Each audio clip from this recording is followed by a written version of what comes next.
સરકારી કર્મચારીઓ માટે મહત્વની જાહેરાત કરાઈ। પીએમજેવાય યોજનામાં સરકારી કર્મચારીઓને ફાયદો। હવે 10 લાખ સુધીની સીધી સારવાર કર્મચારીઓને મળશે। પીએમજેવાય યોજનાને લઈ સરકારે પરિપત્ર કર્યો। રાજ્યના 6,40,000 કર્મચારીઓને લાભ મળશે। રાજ્ય સરકારની તિજોરી પર 330 કરોડનું નવું ભારણ પડશે। પીએમજેવાયમાં જે 10 લાખ સુધીની સારવાર મળી રહી છે, એવા કાર્ડની નવી વ્યવસ્થાઓ ઊભી કરવાનું સરકારે વિચાર્યું છે।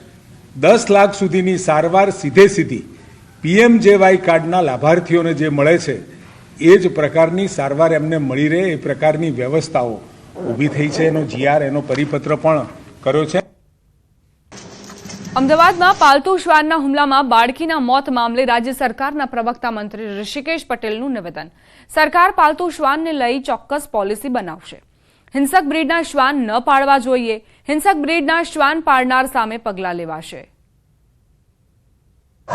ટૂંક સમયમાં આવા જે હિંસક બ્રીડના પશુઓ જેના ઘરમાં હશે, ડોગ્સ જેના ઘરમાં હશે, એના ઉપર પણ કાર્યવાહી થશે અને સાથે સાથે બિલકુલ ટ્રાન્સપરન્ટ પોલિસી આ બાબતની ચોક્કસ આગામી સમયમાં આપણે બનાવીએ છીએ। 5 વર્ષની બાળકી પર સગા કાકાએ દુષ્કર્મ ગુજાર્યું। મહીસાગર જિલ્લાથી સમાચાર, જ્યાં હૈયું કંપાવી દેતી ઘટના બની।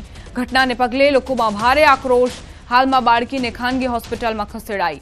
નરાધમ કાકા પોલીસ ગિરફથી બહાર છે। ચકચારી ઘટના બાદ ફરિયાદ દાખલ કરી પોલીસે અલગ અલગ ટીમો બનાવી આરોપીને શોધવાના ચક્રો ગતિમાન કર્યા છે।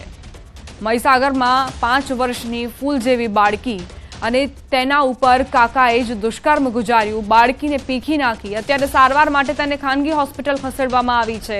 નરાધમ કાકાની કરતૂતોને લઈને લોકોમાં રોષ વ્યાપ્યો છે।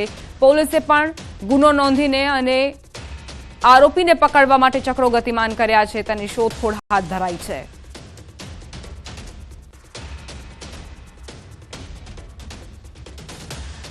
સમાચાર અમદાવાદથી। રખિયાલના મોરારજી ચોકમાં ડિમોલેશન। ચુસ્ત પોલીસ બંદોબસ્ત વચ્ચે ડિમોલેશન કરાયું। હાઉસિંગ બોર્ડની જગ્યામાં ગેરકાયદેસર બાંધકામ કરાયું હતું। 20થી વધુ કારખાના અને દુકાન પર બુલડોઝર ફેરવાયું। કોમન ઓપન પ્લોટ પર બાંધકામ કરવામાં આવ્યું હતું। અગાઉ વર્ષ 2008માં ડિમોલેશન કરાયું હતું, જ્યાં ફરી બાંધકામ થયું હતું। મિલ મજૂરો માટેની સ્કીમ હતી, જ્યાં બાંધકામ કરવામાં આવ્યું હતું। તો અમદાવાદ શહેરમાં સતત બીજા દિવસે ડિમોલેશનની કામગીરી ચાલી રહી છે। મોરારજી ચોકમાં આ ડિમોલેશનની કામગીરી હાથ ધરાઈ છે। 20થી વધુ કારખાના અને દુકાન પર બુલડોઝર ફેરવી દેવાયું। કોમન ઓપન પ્લોટ પર આ દબાણો કરવામાં આવ્યા હતા। સંવાદદાતા ઋત્વિજ લાઈવ જોડાઈ ગયા છે, તેમની પાસેથી વધુ જાણકારી લઈએ। ઋત્વિજ, કેવા પ્રકારના દ્રશ્યો તમને જોવા મળ્યા છે? ઓપન પ્લોટમાં જે દબાણ કરવામાં આવ્યા હતા તેમને ધરાશાયી કરી દેવાયા છે, શું વિગત?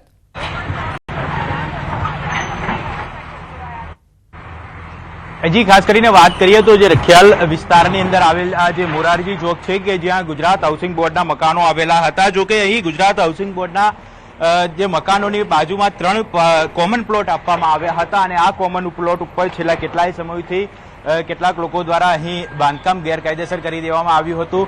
લગભગ 2600 જેટલી ચોરસ મીટર જેટલી જગ્યાની અંદર આ ગેરકાયદેસર બાંધકામ કરી દેવામાં આવ્યું હતું અને તે અમદાવાદ મ્યુનિસિપલ કોર્પોરેશન અને ગુજરાત હાઉસિંગ બોર્ડના ધ્યાન પર આવ્યું હતું અને તેના દ્વારા હવે આજે ડિમોલિશનની કામગીરી છે તે શરૂ કરી દેવામાં આવી છે। લગભગ 20થી વધારે એકમો ઉપર હાલ બુલડોઝર ફેરવવામાં આવી રહ્યું છે। આપ જોઈ શકો છો દ્રશ્યની અંદર અહીં કોર્પોરેશન, પોલીસ અને ગુજરાત હાઉસિંગ બોર્ડની સંયુક્ત કામગીરી કરવામાં આવી રહી છે।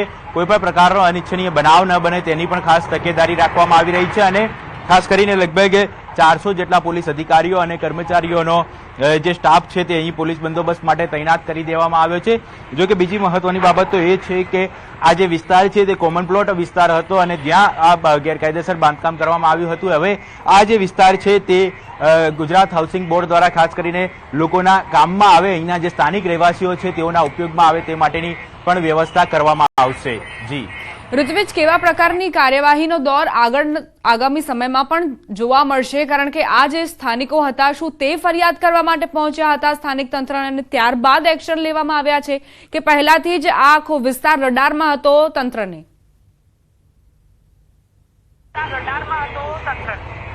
હજી વાત કરીએ તો આ જે વિસ્તાર છે, વિસ્તારની અંદર કેટલાક લોકો દ્વારા અહીં ગેરકાયદેસર બાંધકામ કરવામાં આવ્યું હતું। હું આપણે દ્રશ્યમાં બતાવવા માંગીશ કે આજે આ હાઉસિંગ બોર્ડના જે મકાનો હતા, મકાનોની બાજુમાં 3 કોમન પ્લોટ આવેલા હતા, જે સામાન્ય રીતે કોમન પ્લોટ છે તે અહીંના સ્થાનિક રહેવાસીઓએ ઉપયોગમાં લેવાના હોય છે, પરંતુ અહીં કેટલાક લોકો દ્વારા દબાણ કરવામાં આવ્યું હતું અને કોમર્શિયલ એકમો અહીં ઉભા કરી દેવામાં આવ્યા હતા. એટલે આ બાબત છે તે ગુજરાત હાઉસિંગ બોર્ડ અને અમદાવાદ મ્યુનિસિપલ કોર્પોરેશનના ધ્યાનમાં આવી હતી અને તેમના દ્વારા ખાસ કરીને આજે ગેરકાયદેસર દબાણો હટાવવા માટેની જે ઝુંબશ છે તે અંતર્ગત આ કામગીરી કરવામાં આવી રહી છે. અને આપ જોઈ શકો છો દ્રશ્યની અંદર અહીં મોટા પ્રમાણે ડિમોલેશનની કામગીરી હાલ હાથ ધરવામાં આવી છે. અને જ્યારે આ પ્રક્રિયા છે તે પૂર્ણ થઈ ગયા બાદ આ જે કોમન પ્લોટ છે તે સ્થાનિક રહીશોના કામ માટે આવે તે પ્રકારની વ્યવસ્થા છે તે ગુજરાત હાઉસિંગ બોર્ડ દ્વારા કરવામાં આવશે.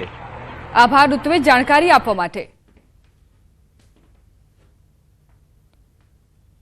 ગુજરાત હાઉસિંગ બોર્ડના આ સ્થળ પર મોરારજી ચોક બાપુનગર ખાતે કુલ 3 કોમન પ્લોટ હતા, જે આસપાસમાં રહેતા 5008 મકાનોના રહીશોના અવરજવર માટે, એમના સદુપયોગ માટે, બેસવા માટે ઉપલબ્ધ હતા, જેમનો વર્ષોથી ગેરકાયદેસર રીતે કબજો થઈ ગયો અને કુલ 2680 ચોરસ મીટર જગ્યાની અંદર આ 3 કોમન પ્લોટ આવેલા હતા, જેની પર 25 એકમો દ્વારા કોમર્શિયલ એકમો દ્વારા ગેરકાયદેસર બાંધકામ કરીને અને એનો ગેરકાયદેસર દુરુપયોગ કરવામાં આવી રહ્યો. મોરારજી ચોકમાં ડિમોલેશનની જે કામગીરી ચાલુ છે એ જગ્યા હાઉસિંગ બોર્ડની છે અને હાઉસિંગ બોર્ડ દ્વારા કાયદો અને વ્યવસ્થા માટે પોલીસ બંદોબસ્ત માગેલો છે અને એ અર્થે પોલીસ બંદોબસ્ત આપવામાં આવ્યો છે અને 385 જેટલા પોલીસ કર્મચારી, પીઆઈ, પીએસઆઈ અને એસીપી લેવલના અધિકારી હાજર છે અને ડિમોલેશનની કામગીરી ચાલુ છે.